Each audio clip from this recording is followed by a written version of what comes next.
François Hollande est venu tourner une page en Corrèze. La page se tourne, mais le livre reste ouvert, a déclaré le président élu.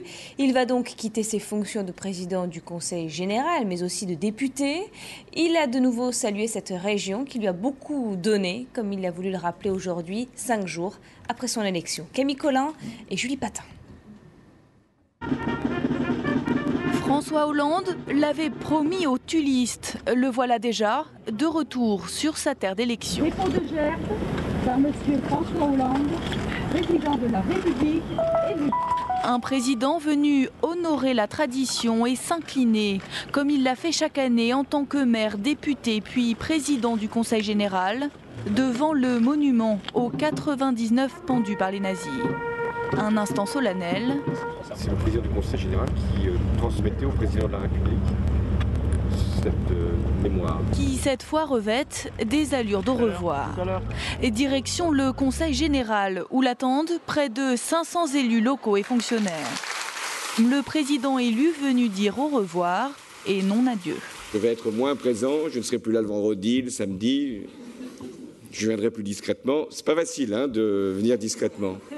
Mais enfin, peut-être qu'en changeant mon apparence, enfin, je ne parle pas de mon apparence physique, mais au moins vestimentaire, je pourrais tromper la vigilance de ceux qui sont affectés à ma protection. François Hollande cultive son image de président normal. Vous regrettez? Mais non, on va pleurer, nous. Petit détour au centre-ville et dernier bain de foule avant de reprendre l'avion. Un vol régulier aux côtés d'autres passagers. Et mardi, c'est la passation de pouvoir. Et sur LCI, on va vous faire vivre cet événement. Rendez-vous donc mardi dès 8h30 du matin. Le défi à présent de Jean-Luc Mélenchon lancé au Front National pour les législatives. Le président du Front de gauche envisage de se présenter dans la 11e circonscription du Pas-de-Calais, c'est-à-dire à Hénin-Beaumont. Il doit annoncer sa candidature demain et effectivement, il devrait se retrouver au second tour face à Marine Le Pen. Elle qualifie cette probable venue de parachutage et assure que cela ne la dérange pas. Autre visage que le Front National a décidé de mettre en avant pour ces législatives, c'est la petite fille de Jean-Marie Le Pen. Candidate, elle, dans la 3e circonscription du Vaucluse, à 22 ans. Elle compte être députée et en même temps poursuivre ses études de droit. Marion Maréchal Le Pen a lancé officiellement sa campagne à Cavaillon, ici, là où le nom, dit-elle, du parti a été sali. Dans les années 90, le FN avait été montré du doigt lors de la profanation de sépultures juives. Les législatives qui auront donc lieu le 10 et 17 juin. Autre candidature remarquée mais aussi très critiquée, y compris dans son propre camp, celle de la plume du président sortant Henri Guénaud, investi par l'UMP dans la 3e circonscription des Yvelines, acquise à la droite. Nicolas Sarkozy y a recueilli 63% des voix au second tour. 5 années après la vague de suicides sur le technocentre de Guyancourt, la justice estime que le suicide d'un salarié de Renault est une faute inexcusable commise par l'entreprise. En 2007, un technicien informatique s'était donné la mort près du lieu de son travail. Il avait 45 ans. La Cour d'appel de Versailles considère que Renault n'a pas pris les mesures nécessaires pour préserver son employé compte tenu de la pénibilité du travail. On va écouter l'avocat maintenant de l'entreprise. Entendu pour la famille d'Hervé Tison, une grande satisfaction. Il est reconnu que le suicide d'Hervé Tison n'était pas dû à des circonstances personnelles, mais il était dû aux conditions de travail qui étaient véritablement délétères au sein de Renault, et en particulier du technocentre Renault-Guyancourt. Un choix a été fait au niveau de la direction de Renault de multiplier le nombre de véhicules. Et donc les salariés se sont retrouvés avec des tâches qu'ils n'étaient pas en mesure d'accomplir sous la pression d'une hiérarchie qui ne cessait de les harceler pour parvenir aux résultats qu'elle voulait atteindre. Et donc on a un certain nombre de salariés qui ont craqué. Donc vous avez entendu non pas l'avocat de l'entreprise, mais l'avocat d'Hervé Tison, qui était donc l'employé de cette entreprise Renault.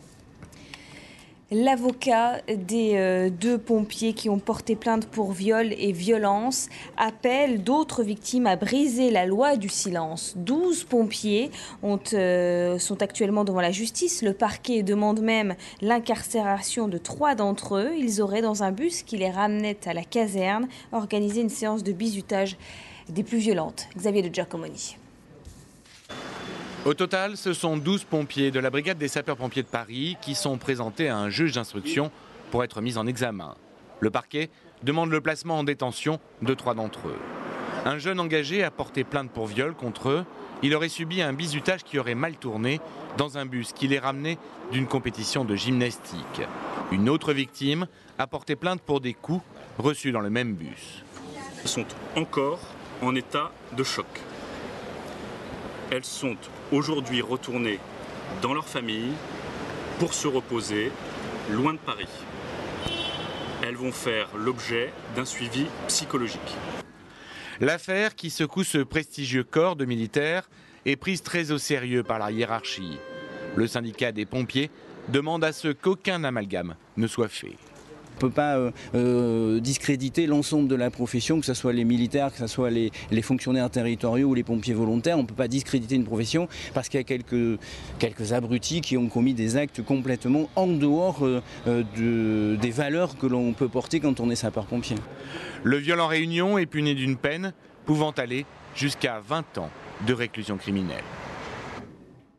Un homme d'une trentaine d'années a été touché par balle cet après-midi. On apprend qu'il a succombé à ses blessures. Ça s'est passé en plein centre de cette ville de Lyon. On n'en sait pas davantage pour le moment sur les circonstances de ce meurtre. Les Grecs vont-ils revoter? C'est la question que l'on se pose ce soir, alors que les 3 partis chargés de former un nouveau gouvernement ont encore échoué. Après les conservateurs et le parti de gauche, le Parti socialiste vient d'annoncer que le pays se trouvait toujours dans l'impasse.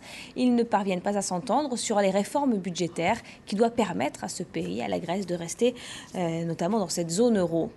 La France salue les législatives algériennes qui se sont déroulées dans le calme et sans incident majeur. Le Front de Libération Nationale, le parti présidentiel, remporte le scrutin d'hier avec 220 des 462 sièges précisément au Parlement. L'Alliance de l'Algérie verte, les islamistes modérés, arrive en 3e position. Ce scrutin était le premier organisé dans le pays depuis le printemps arabe. Sur LCI, dans un instant, le journal de l'économie présenté par Emmanuel Kessler. Et puis ensuite, c'est l'invité de l'économie. Et il reçoit Jean-Dominique Sénard, le nouveau patron de Michelin. Juste avant, un petit coup d'œil sur notre météo.